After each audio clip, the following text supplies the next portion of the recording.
Hey guys, today we're going to talk about something called Mastery Rank.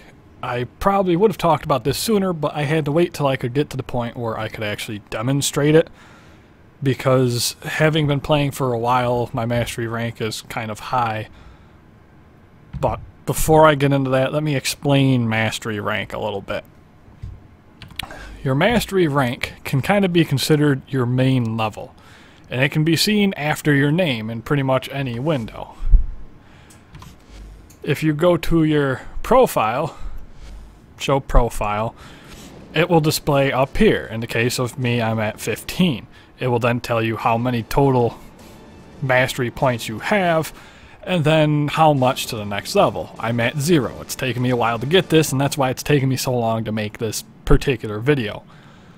You gain Mastery Rank in the same kind of manner that you gain Affinity. For every item, and for this I'm going to go to the codex to demonstrate, for every item that you use and you unlock and you rank up, you gain points towards your Mastery Rank. In the case of weaponry, you gain 100 points per level, if you will. So for the A Fury, which I have gotten up to 30, which is what this little symbol right here indicates, that means I've got 3,000 points towards my Mastery Rank. And it goes that way for every single one of the weapons, including your Warframe and Archwing weapons. Warframes themselves contribute, I believe it is 200 mastery points for each level gained. So that's going to be 6,000 points for fully ranking one of those. You also, for every mission node that you play and complete, you gain some more, although I'm not sure what the specific number is on that, but you do earn some for the first time you complete each mission. Now, when I say you earn it for weapons, let's just take the Akbolto for example. If I make the Akbolto and I level it to 30, and for whatever reason I decide I'm going to build a second Akbolto, the second one will not contribute any points towards my Mastery Rank. It's like a one-time thing. Now, in the case of prime items, or different skinned items, for example, for instance, let's go down to the Latrons, as I know there's a bunch of different Latrons.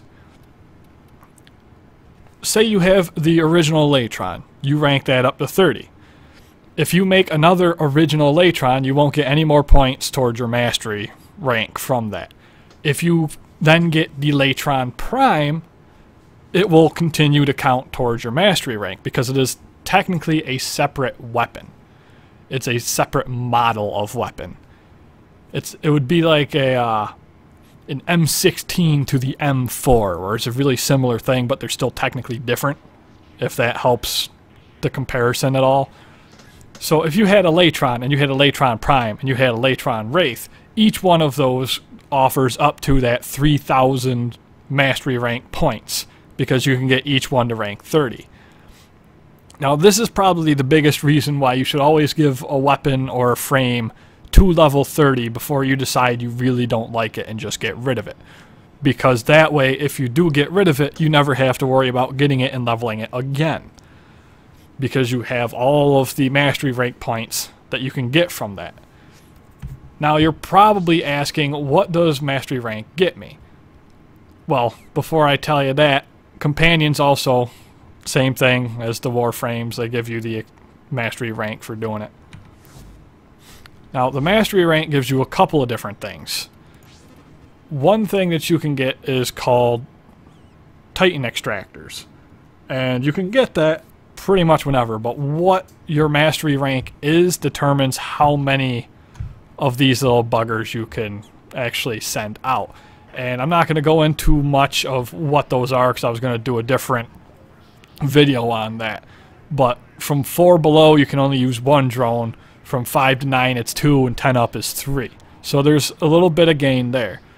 The other thing you have is certain weapons, which it won't show for me which ones are because I'm high enough. Certain weapons, including clan tech weapons and things like the Gorgon, are locked behind a mastery rank. Like I have to be a mastery rank 2 in order to craft the Bultor or the Rhino Warframe. Or I need to be mastery rank 8 in order to get the Dragon Nikana from the clan research. So when it comes to being able to craft things or unlock things, rank 8 is pretty much the rank that you have to get to currently before you no longer really need to keep worrying about ranking up your mastery rank. At that point, it's pretty much you have access to everything, so if you want to, you can. Otherwise, it's still kind of useful up until that point. The other thing that kind of comes about with a mastery rank is you can have a sigil on your person that they added in called the mastery rank sigil. You can kind of see it when Frost is standing up. This little lotus symbol kind of has a nice little reddish outline right there. That will actually dynamically change with your mastery rank. Now, mastery rank, how do I get it to change? You'll notice right here, if I hover over my name in my escape menu, rank up is available. Rank up is available because if you look in here, I have 0 to my next level. I am now eligible to go and do my mastery rank test in order to level up. Mastery rank tests are across the board.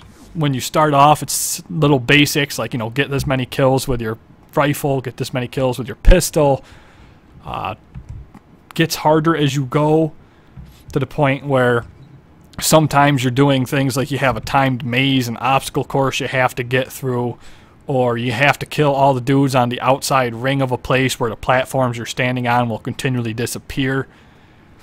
At the current date for the current update, which, you know, I can go over here just to show you, it's 15.14.1 at the moment. There is no way of practicing these tests outside of just going to it. So currently your options, if you want to know what you're going to be walking into, is either to go to the wiki and look it up, or, you know, go to YouTube or something and try to find a video of somebody doing it so you know what you have to do. Otherwise, you can go into it blind, at which point you should really have all of your weapons on you, because if you have a test that says, you know, get kills with your pistol and you didn't bring your pistol, well, you're tough out of luck. The other thing to keep in mind about mastery rank tests is that if you fail them, you are locked out of it for 24 hours before you can try it again. It's a point of contention with a lot of people because a lot of people really don't like that time wall. I haven't really failed one yet. I came really close once, but I haven't failed yet, so I haven't really gotten locked out of it to the point where it's annoyed me, so I can't really say that it's a super annoying thing. And there has been talk later on of them making a place in the relays, which I'll talk about some other video, where you can go in and practice all of your dojo tests for your rank ups, at which point I think that'll help with alleviating a lot of any kind of stress to it, because you can go and you can practice it and you'll know what you have to do, so when you get into it there's pretty much no chance of you failing. So when you're qualified, you click your rank up on an ass and tells you everything that I just said about if you fail and you're not going to have to wait, and then you go to it. At this point it's a solo only thing. I mean, you'll have to leave your group because it's solo only. You can't bring a friend along, and then you just do whatever it asks. In this case I have to protect this cryopod, which is basically just a defense mode by myself. This isn't too bad for me because I have a Frost. I kind of knew this was coming because I looked it up beforehand, because I like to know what I'm getting myself into. And at this point all I have to do is make sure that nobody kills this thing while killing all the bad guys. It could be challenging depending on the guys that they throw at me, or anything about if I run out of energy or whatever. It could go any way. But knowing that it was a defense mission, I brought my Frost, and my Frost has a bubble that stops things from hitting this, so it's pretty straightforward. All I have to do is make sure that they don't actually get in there and damage up the pod. Now, I don't expect to wow anybody with my playing here, and really, at Mastery Rank 15, there isn't a whole lot of point for me to really feel that desire to get to Mastery Rank 16 outside of loadout slots, which I plan on doing a video for Warframes themselves and a little bit more about their arsenal and kind of little tidbits about them, at which point I will talk about the loadouts more. But it's kind of just like a little quick loadout, so that if you wanted to quickly switch from, say, whatever you're playing to Frost because you know you're doing a defense mission, you get more of those every 2 levels. So there is that nice little itty-bitty reason of why I should want to get to that next rank, outside of maybe just bragging rights. Some people are big on bragging rights for things. So there's always a reason if you want to dig into it enough. But this is really all it is. You go through here. If you are eligible for a mastery rank test, but for some reason you didn't perhaps get into it and complete it, you don't have to really worry, because any excess points gained from leveling weapons or items or whatever are not lost. So you don't have to worry about, oh man, you know, I'm never going to be able to get to this highest rank because I've already leveled up all my stuff while I failed that one. You don't have to worry about that, because it'll just hold on to them, and then after you rank up, it'll retroactively add all those back to you. So you're not really losing out by waiting, outside of the immediate benefits of, I can now use these weapons, or I can now trade more often, as trading is tied to your mastery rank as well. So if you want to be able to trade a lot, you're going to want to have to get that mastery rank up. Now, mastery rank, you don't really have to grind it. You will get it as you play the game, because quite simply, every time you level something up, you're getting mastery rank points. So there should never really be this incredible drive of, I'm going to be worse as a player if I don't rank up my mastery rank, especially after you get to 8. And as you'll see, I completed it. You don't really get much in the lines of rewards for doing these missions, because it's just to increase your rank. You're just going up the chain of leadership, if you will. So that's pretty much how it works. I am now an eagle. You will see that the icon has changed a little bit. There's a couple of little hooks on the side giving it that 3-pronged lotus thing.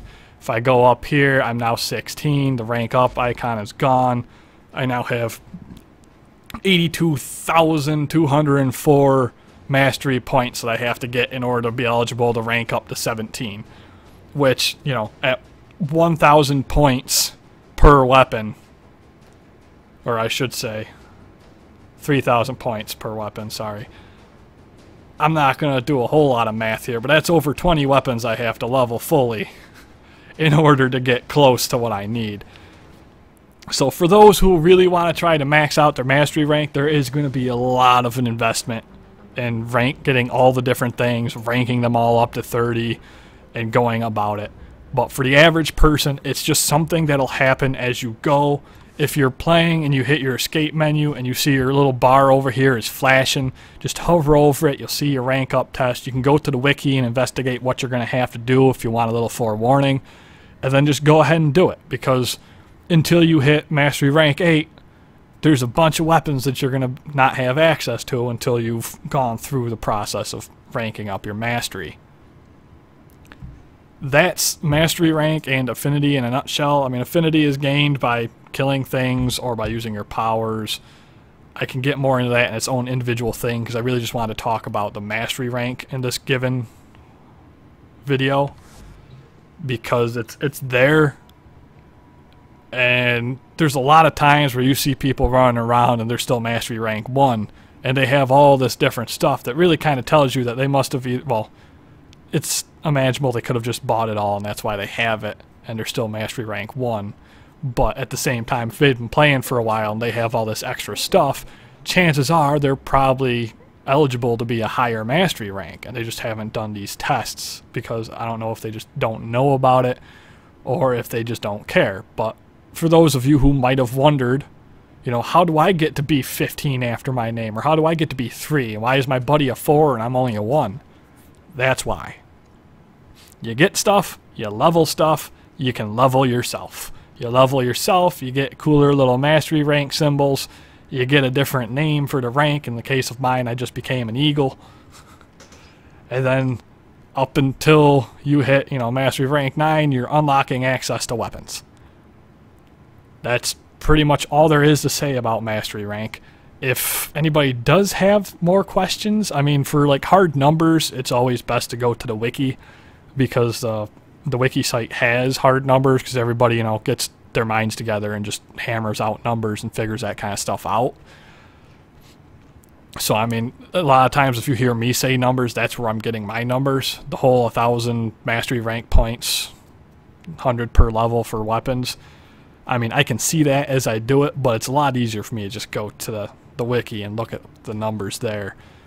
So, I mean, if you want to see the breakdown of all the available weapons that you can use to do that, and like which ones you can still get, because some things you can't get anymore because they were either phased out, or in the case of the Excalibur Prime Warframe, the only people who have that are the founders, because, well, they supported the game back when it wasn't even a game. They kind of deserve a little bit of a reward. So there is a little bit of a discrepancy, because founders could get up to, if they, you know, logged in and got all the different stuff that they could as it was coming out, they can get up there another rank or 2 higher than the average player, because they have access to those little hidden things that are no longer there. That being said, though, after you get to 8, it really doesn't make much of a difference.